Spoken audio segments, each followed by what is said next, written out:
Recording video. Hello folks, it's Flying Jake. I figured I'd put this together before I have to head to my dentist. I have to have fillings put in today. But a while ago, I did an interview about Lorenzo's Oil, the movie, and I took it down because, well, I didn't feel it was too good. I'm going to do another overview of it, though. I think I said interview. I meant review. But for those of you who have never seen Lorenzo's Oil, it is inspired by the story of two parents and their sick child. Their son Lorenzo, you have Augusto and Michaela O'Donnell. Their son Lorenzo had a disease called adrenoleukodystrophy. ALD for short. What it is an inborn error in metabolism, and it only affects males. It's a genetic disorder. And long-chain saturated fats build up in the blood, and they accumulate in the brain, and then they destroy the myelin, the white, the fatty sheath that insulates the nerves. As a doctor explained it on the movie, myelin acts as the insulation around electrical wiring. Without it, the nerves cannot conduct an impulse. Back then, all boys with ALD died usually within 2 years of diagnosis.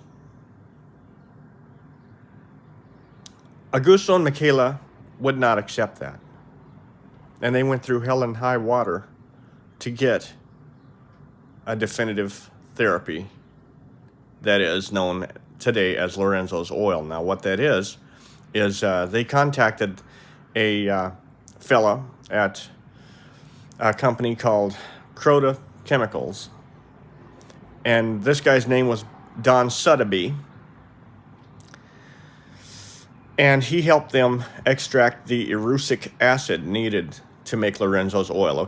Lorenzo's Oil is composed of two different compounds, two different ingredients. Oleic acid is found in the olive, so that's in olive oil. It has to be triglyceride form, though, in order for us to consume it, because it'll be deadly in non-triglyceride form.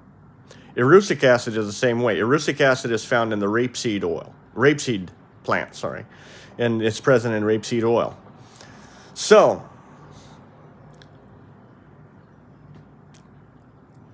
it is now on the market as Lorenzo's Oil. I'm going to talk about the movie Lorenzo's Oil, though, because there's a lot of stuff that I felt was unjust, especially after reading the O'Donnell story in different articles, different magazines, and then obtaining the book that Augusto had written shortly before his untimely death in 2014. First of all, Hollywood over-dramatized Michaela. They made her something she wasn't. It's one thing to be a tiger mom. It's another thing to be a total wretch. Susan Sarandon's character was more than just a tiger mom. She was rude. A classic example of this is during the immunosuppression scene, and Lorenzo is sitting there at the lectern with this doctor, and the doctor is talking, and Lorenzo says, "Why are all these people here?" But his speech is slow, and the doctor had a hard time understanding him. And so he asked Lorenzo to repeat himself, and Lorenzo said, "Why are all these people here?" And the doctor said, "Sorry, Lorenzo, I still couldn't." And then Michaela, the fiction Michaela piped up in the background. "He asks why all these people are here, like it's the doctor's fault he can't understand the ailing child." That one really got me. What they did to Augusto was hideous in a lot of ways. They had him sitting by himself in the library stairwell. This is after Lorenzo's diagnosis of ALD, and he's reading the research papers, and he's sitting there, and all of a sudden, any father, any parent would be bawling their eyes out because their kid's dying. I mean, I would. I'm not a parent, But I'm an uncle, and I'm a great uncle, and I know that would kill me if one of my nieces, nephews, great nieces, great nephews was hit with something that was going to kill them. That would be such a hard pill to swallow. But they had Augusto slide down the stairs on his back, mouth wide open, screaming at the top of his lungs, "Ah!" The only thing I thought, especially now that I know the truth, is, holy cow, the guy's gone rabid. You know, that was a hideous play. And they, Hollywood did that, and Augusto didn't even see why they did it. He said, I never threw myself down those stairs. I interviewed him for a shortwave radio station for the blind back in 2005. I wish I had the interview, but I lost it when my drive crashed. But, yeah, very fabulous man.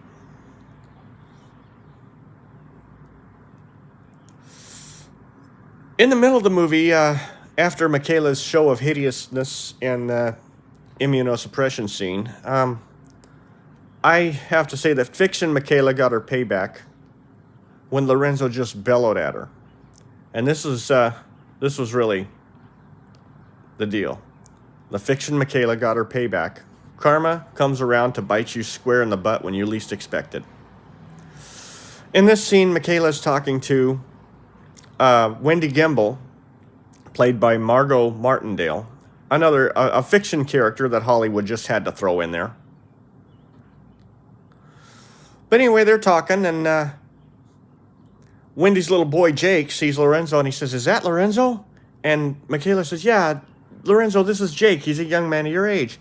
And Aunt Deidre, Lorenzo's aunt, says, "You know, look how big he is. You know, look how big he is.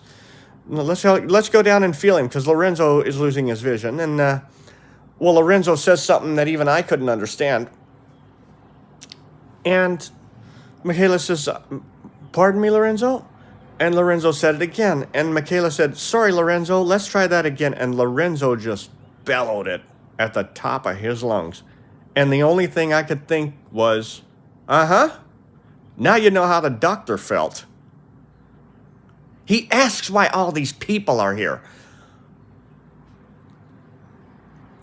They painted Deidre out to be snakish in some scenes. Deidre reminds me of somebody I know in my family. They got to stick their heads in other people's business and cause trouble for them, and it doesn't matter, you know. They got to stick their head into it, and, you know, because they think they know best. They don't leave it up to the person going through it. Well, it is Lorenzo's birthday, and Deidre, this is the fictionalized version of Deidre, took it on herself to call the family and tell them not to come around, which set Augusto off. It set me off. It would set me off if I was, if it was my family members who I wanted to come around, and let's say this other family member of mine stuck her head into the, he doesn't need people around right now. Nah, nah, nah, nah, nah. Or if they told me, you don't need anyone around. You just need to, hey, shut up. You're not me. Shut up. Go to hell. I'll have whoever I want around, Nobody speaks for me. And I just took that as very wrong for Deidre to do that. And Augusto read her the riot act, the fictionalized Augusto. There was a scene where I felt sorry for Deidre, because Michaela was hovering in the background, and, the nurse who was there taking Lorenzo's blood, Nurse Ruth, says, "There, all done," and she puts the vials in the the rack and gets them ready to take or send to the testing lab to see Lorenzo's results, because they were testing the oleic acid on him, first of all. And so Deidre said, "You did good, buddy boy. You did really good." What harm was that? What harm was telling him he did good? You did really good, buddy boy. You did good. Michaela, meanwhile, jumps. "Your Aunt Deidre means well, my darling. In this house, we cherish our adverbs, and I expect you to do the same when you get your voice back." Good. Well, what difference does it make? You ought to be glad your kid's breathing, period. I mean, that'd be the thing that's, concerns me. Not somebody's choice of words, as long as they're not poking fun of the boy or calling him names or, saying bad crap about him. Good. Well, that's trivial. That is absolutely trivial. Nurse Ruth got the crappy end of the deal in the movie because it was after one of Lorenzo's what they call paroxysms, which is triggered by a little bit of saliva in your windpipe. And it amplifies into a reaction that it looks very horrific. It's he's coughing, he's gagging, he's gasping, he's screaming, he's convulsing. Looks like a seizure. They call it a paroxysm. All ALD boys have this in later stages of the disease. But the thing that really got me was Michaela runs Nurse Ruth off because Nurse Ruth says, I can't be a party to this. Nurse Ruth had only dealt with kids in the ICU setting. She never dealt with kids in the home. She was just thrown in there. And I don't see true circumstances doing that. I mean, that'd be so...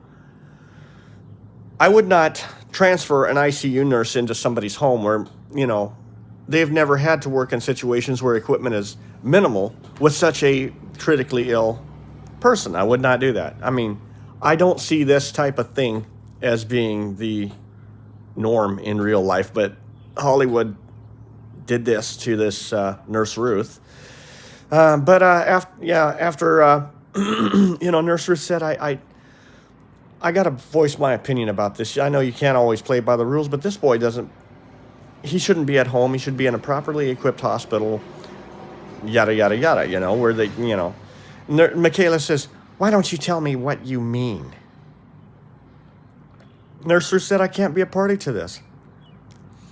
I'm comfortable with the situation.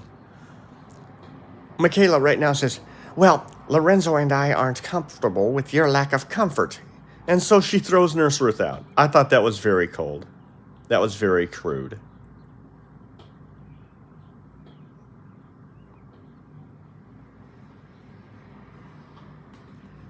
She threw out a good nurse, and in the end, she got a crappy nurse. But this is the way the real Michaela would have done it, okay? Because Michaela wanted good nurses for Lorenzo in real life.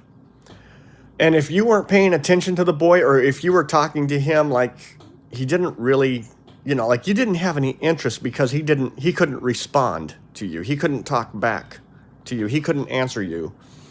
Michaela would run your butt off. Hey, you pay attention to my boy. You make him part of your life too. You make him part of your conversation, He's not just the kid on the bed, He is Lorenzo Michael Murphy O'Doney. He is my son. He is part of this family. He should be part of the conversation. You engage with him as well. And that's the way it should be.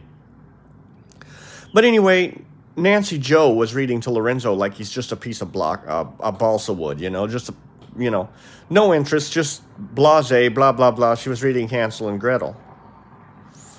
And Michaela said, Nancy Joe, can't you muster up just a tad bit more enthusiasm? Lorenzo likes the sound of words.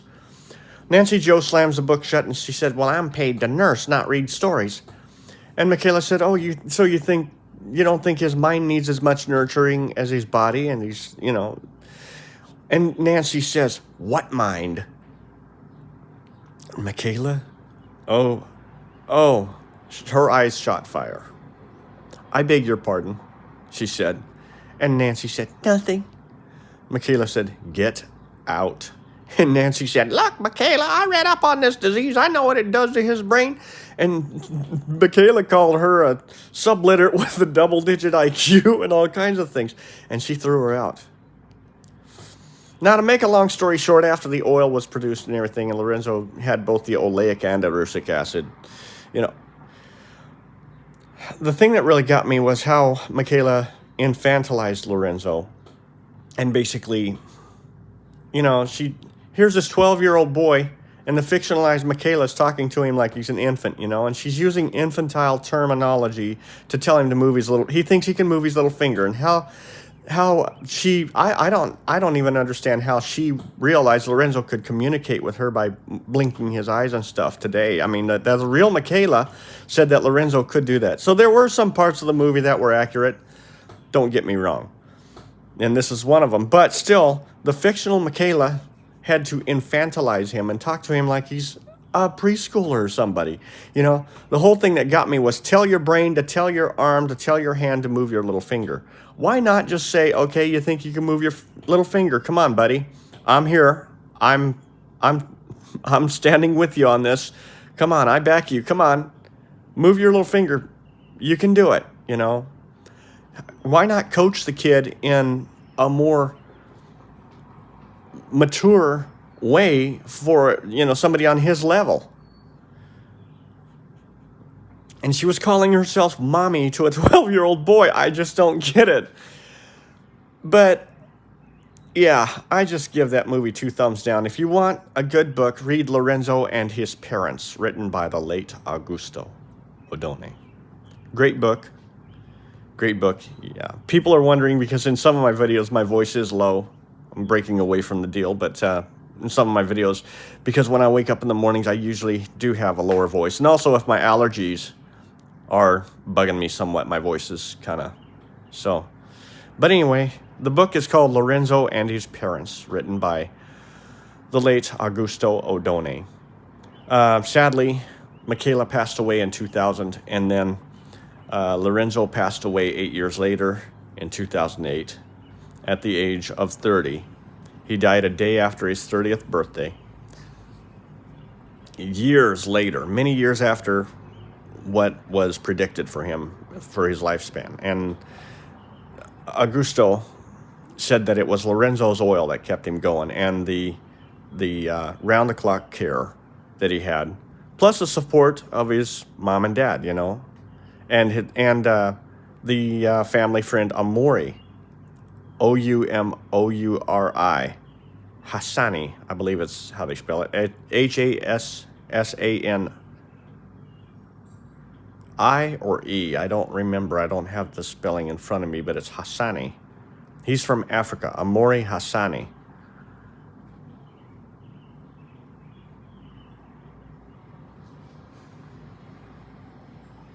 But there you go, there's Lorenzo's oil in a nutshell. Read the book, Lorenzo and His Parents. You have to look it up. It's a great story. There is a lot, you know, a lot that happened in the movie that shouldn't have happened. So, in the book, you get it straight from the horse's mouth. You get it straight from Augusto, who lived it, who was there, through thick and thin. Yeah, toward the end of the movie, you know, Augusto said something to Michaela in the movie that was hurtful. Said that she blamed everybody but herself and her poisoned blood for Lorenzo's condition. They had short fuses due to the stress. Augusto even admitted that. He would have never said that to her. He would have never, ever said that to her. And Michaela did not throw Deidre out of the house. Deidre did not say all that crap about there has to be life beyond Lorenzo and you should just let him die and all that. Or let him go, but basically let him die, you know. She didn't say all that. That was just a bunch of hogwash that Hollywood had to produce. Hollywood had to put together to, you know, money speaks loudly. Money talks. And so if you can make a complete hellhole of somebody's life, you know, so be it. I don't think that's right, you know. I mean, that's why I said if I ever, oh man, if I ever get big in my writing and everything, if Hollywood comes to me and says, I'd like for one of your books to be turned into a movie, up yours, you know. I don't want Hollywood turning anything that I do into a movie. I mean, you could tell Hollywood you stepped in a mud puddle. They'll make it out like you dove headfirst into Lake Pontchartrain. I mean, they're just so, they turn, they flip-flop, they spin it, you know. And that's why I'm against. But this movie that I talked about before, Love Kennedy, was done by a private movie outfit. It was not like great mainstream Hollywood, but Jason Hansen, I don't know how this guy knew him, but Jason Wade stars as Jason Hansen. Excuse me, I got a yawn. Pop my ears. Anyway, Jason Wade stars as Jason Hansen, and the producers of the movie, somehow I don't know what their ties were with the Hansons. I almost said the Kennedys. With the Hansons, but yeah, that movie is a lot more true than Lorenzo's Oil. It's got more truth to it. I mean, nothing is completely verbatim as far as speech, but I cannot stand it when Hollywood over-dramatizes. It just gets me, because it's unfair to the actual story, in my opinion. It's unfair to the actual people who were involved. And I'm so glad that Love Kennedy is one of those movies that didn't deviate from the truth. But once again, read Lorenzo and his parents. I'm Flying Jake. I'll be back again with more YouTube content. Oh, and be sure to check out my podcast. I'm trying to get the first podcast that I started down. I don't know how to do that. I lost when my computer crashed and everything, and I lost my password to my Yahoo account, so I can't delete my podcast, the first edition of the Flying Jake Show. I can't delete that from iHeart, so it's up there. I launched the second edition, and I did an interview with Dr. Richard Satoic. The topic was synesthesia, and I'm going to be showcasing Plattsmouth, Nebraska on my podcast. I'm about to head out and do that now, but that's on the Flying Jake Show, and look for the one with the synesthesia episode in it. Don't I mean, if you want to look for the other one, there's one episode there.